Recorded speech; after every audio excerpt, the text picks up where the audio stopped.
अपनी मां सोनिया गांधी के लिए प्रचार के लिए रायबरेली पहुंची प्रियंका गांधी का मोदी और बीजेपी पर हमला जारी है। रायबरेली में आज अपनी पहली सभा की तरह दूसरी सभा में भी प्रियंका ने मोदी पर हमला बोला है, लेकिन इस बार प्रियंका ने जिस मुद्दे को लेकर मोदी को घेरा वो मोदी के लिए अब तक उनकी दुखती रग साबित हुआ है। प्रियंका गांधी ने स्नूप गेट का हवाला देते हुए कहा कि बीजेपी और मोदी महिला सशक्तिकरण की बात करते हैं, लेकिन वहीं बंद कमरे में बैठकर महिलाओं की बातें सुनते हैं। और इस तरह से उन्होंने मोदी पर निशाना साधा है और पूरे के पूरी बीजेपी को कटघरे में खड़ा किया है। कहा है कि कहां ये महिला सुरक्षा की, महिला सशक्तिकरण की बातें करते हैं, वहीं दूसरी तरफ बंद कमरे में महिलाओं की जासूसी वाली बातें सुनते हैं, उनकी जासूसी कराते हैं। अगर हमारे सशक्तिकरण की बात कर रहे हो तो हमें बताओ हमें किस तरह से सशक्त करोगे, और अगर हमारी सशक्तिकरण की बात कर रहे हो तो बंद कमरे में हमारे फोनों में फोन मत सुनो। आपको मालूम होगा है ना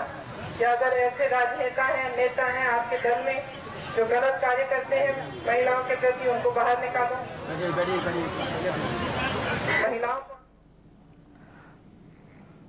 तो आप सुन रहे थे प्रियंका गांधी को, जो कि रायबरेली में है। आपको बता दें 30 अप्रैल को रायबरेली में वोटिंग होनी है। उससे पहले ही लगातार अपनी मां के लिए 2 दिन से सोनिया गांधी के लिए प्रचार कर रही हैं प्रियंका गांधी, और आज तो उन्होंने सीधे सीधे हमला बोला है नरेंद्र मोदी पर और जासूसी कांड का जिक्र किया है। यही जासूसी कांड जो कि नरेंद्र मोदी की दुखती रग साबित हुआ है। जब जब नरेंद्र मोदी और उनके सिपहसालारों से, खास लोगों से इस संबंध में बात पूछी गई है तो ये लोग कन्नी काटते हुए नजर आए हैं। ऐसा लगातार प्रियंका गांधी के बयान से स्पष्ट हो रहा है। प्रियंका गांधी कह रही हैं कि महिला सशक्तिकरण की लोग बात करते हैं, साथ ही साथ ये एक तरफ महिला सुरक्षा का जिक्र करते हैं, वहीं दूसरी तरफ महिलाओं की फोन पर क्या बातचीत हो रही है वो बंद कमरे में सुना जाता है। तो ऐसे में महिला सशक्तिकरण कहां रह जाता है। प्रियंका गांधी ने इस तरह से नरेंद्र मोदी पर निशाना साधा। मोदी पर प्रियंका गांधी के सबसे बड़े अटैक के बाद बीजेपी में हड़कंप मच गया है। महिला जासूसी कांड को लेकर प्रियंका ने मोदी पर हमला किया है तो बीजेपी की ओर से प्रियंका पर पलटवार भी महिला नेता की ओर से ही आया है। पार्टी प्रवक्ता मीनाक्षी लेखी ने कहा कि निजी हमलों से बचने की बात कही जा रही थी, लेकिन अब वही लोग निजी हमले कर रहे हैं। मैं सिर्फ यही कहना चाहूंगी कि जो इन्होंने अपना कथनी और करनी में अंतर है वो दिखा दिया। एक तरफ इनका कथन है कि पर्सनल अटैक नहीं करना चाहिए, लगातार वही कर रही हैं, लेकिन ये जो इन्होंने प्रश्न उठाया है महिला सुरक्षा को लेकर, वो तो देश की सुरक्षा की भी बात करनी चाहिए। क्योंकि जब अमेरिकन इस देश के अंदर सर्वर लगा के पता नहीं हजारों ईमेल खोल रहे थे और सबका बात सुन रहे थे, जैसा कि मोइन कुरैशी में इनकम टैक्स डिपार्टमेंट ने भी तमाम बातें सुना, उसको भी जरा पब्लिक करें तो बेहतर होगा।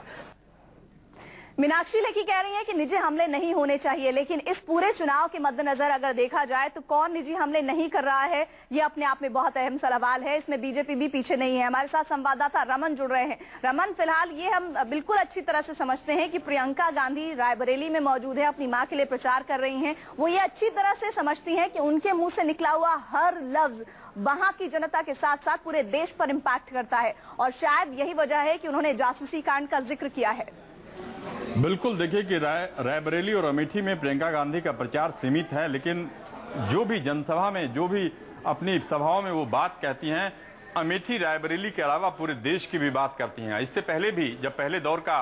प्रचार हुआ था, उस वक्त भी प्रियंका गांधी ने साफ तौर पर कहा था कि सिर्फ एक व्यक्ति की बात हो रही है और कहीं न कहीं कांग्रेस पार्टी पूरे देश के लोगों को साथ ले जाने की बात करती है। कल रायबरेली पहुंचने के बाद उन्होंने बहुत इमोशनल होकर कहा था कि उनके परिवार के ऊपर बात होती है, हमले किए जाते हैं, उनके पति के ऊपर हमले किए जाते हैं, उन्हें अपने बच्चों को सफाई देनी पड़ती है कि जो पति के बारे में एलिगेशन लगाया गया है, सच्चाई कभी न कभी सामने आएगी। कहीं न कहीं निजी हमलों से आहत थी प्रियंका गांधी, लेकिन आज देश के स्वरूप का जिक्र करते हुए उन्होंने कहा कि जिस व्यक्ति नरेंद्र मोदी का नाम अभी तक उन्होंने खुद नहीं लिया अपने चुनाव प्रचार में, लेकिन उनका इशारा साफ तौर पर नरेंद्र मोदी ही होते हैं, और जिस महिला सशक्तिकरण की बात, महिला सुरक्षा की बात नरेंद्र मोदी या बीजेपी करती है, उसी घटना का जिक्र करते हुए प्रियंका गांधी ने कहा कि स्नूप गेट का एक हवाला देते हुए, हालांकि स्नूप गेट का नाम भी नहीं लिया उन्होंने, लेकिन साफ उनका इशारा था कि जिस तरह से महिलाओं का पीछा गुजरात सरकार की तरफ से गुजरात पुलिस के द्वारा करवाया गया और उनकी बात बंद कमरे में सुनी गई, वो महिला सशक्तिकरण की बात कैसे कर सकते हैं, ये अपने आप में सबसे बड़ा सवाल है। रमन, जाहिर तौर पर जैसा आप कह रहे हैं, अभी आपने मीनाक्षी लेखी का भी बयान सुना, वो कह रही हैं कि ये लोग कहते हैं कि निजी हमले नहीं किए जाने चाहिए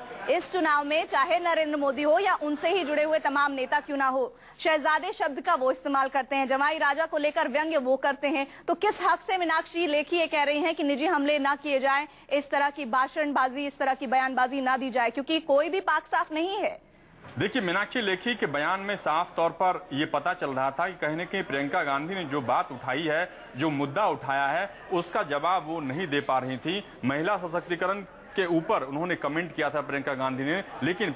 मीनाक्षी लेखी देश की सुरक्षा की बात कर रही हैं, क्योंकि कहीं न कहीं स्नूप गेट के मामले में अभी तक नरेंद्र मोदी की तरफ से जो स्पष्टीकरण आना चाहिए था कि क्या जरूरत पड़ी थी गुजरात पुलिस को उस महिला की पीछा करने की, क्या जरूरत पड़ी थी उस महिला की बात सुनने की। आखिरकार इस मामले में गुजरात पुलिस और गुजरात सरकार जिस तरीके से नरेंद्र मोदी, अमित शाह पूरी घटना में इन्वॉल्व बताए जाते हैं, आरोप कांग्रेस पार्टी के द्वारा उन पर लगाया जाता है, उस मामले में बीजेपी की तरफ से जो स्पष्टीकरण आया है उससे कहीं न कहीं आम जनता या दूसरी पार्टियां संतुष्ट नहीं है, और इसी को लेकर राहुल गांधी के बाद अब प्रियंका गांधी ने भी हमला बोला है नरेंद्र मोदी के ऊपर।